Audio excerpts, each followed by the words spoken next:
One of the things we wanted to talk to you about was this run that LeBron had in the Eastern Conference of 8 straight conference or 8 straight finals, 8 straight conference championships, and being a part of both sides of it.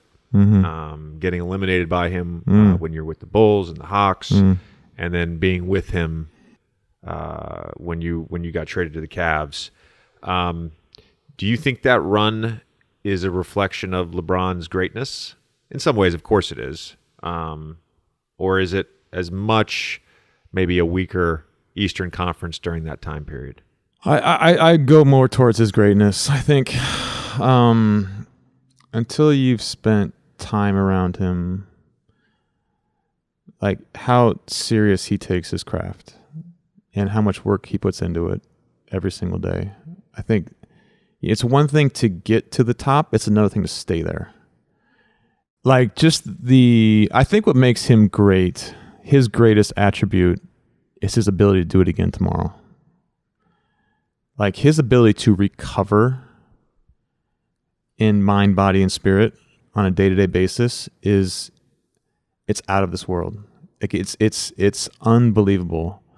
I remember one game, we played Utah. I think it was 1 or 2 overtimes. And the next morning he was in there. I came in early to get some treatment and he was on the Versa climber, in his, spandex, no shirt on, like, busting out 30 minutes on the Versa climber saying, I got to get ready for the playoffs.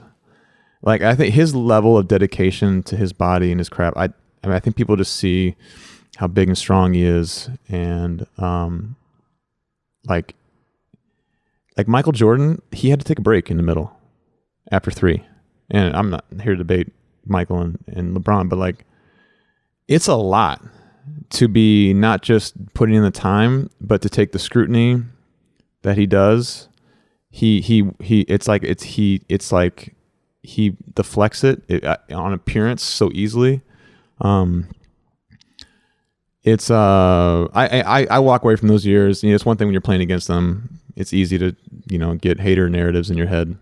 But then when you're with him and you see his dedication to his craft, you see what he puts into it every single day. He is literally the first person there and the last person to leave every single day. And he's LeBron James.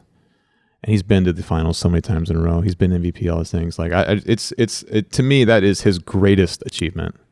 Is just showing his ability to keep going, to mentally stay focused, to do the work that he has to do to be who he is.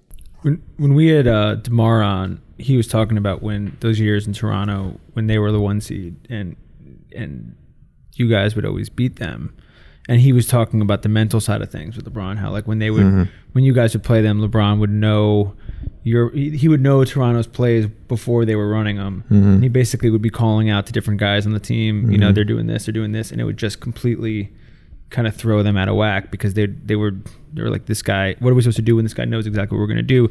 Did you understand his sort of mental dominance before you played with him? Like when you were in Chicago, did you see that part, or did you have to be a teammate to sort of get it?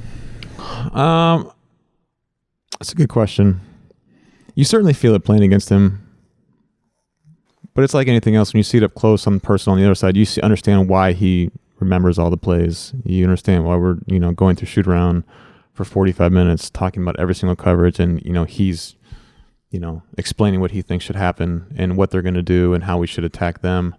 It's just there's a whole other level that he goes to in his preparation, especially for the teams that he wants to go up against.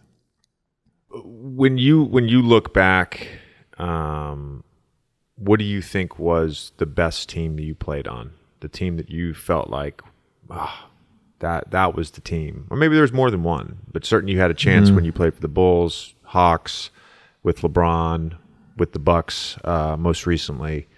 What was the team that you felt like had the best chance? It's certainly the most talented team that I was on was my first year in Cleveland. For the half season that I was there, that was the most talented team. I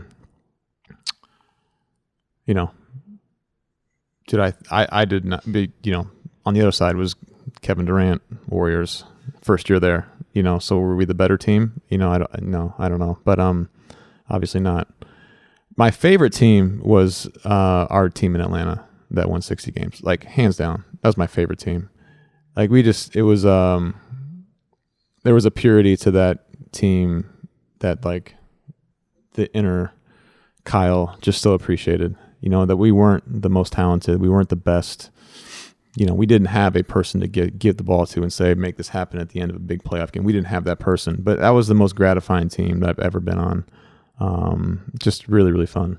But certainly the Cleveland years, we were, the first year we were super talented.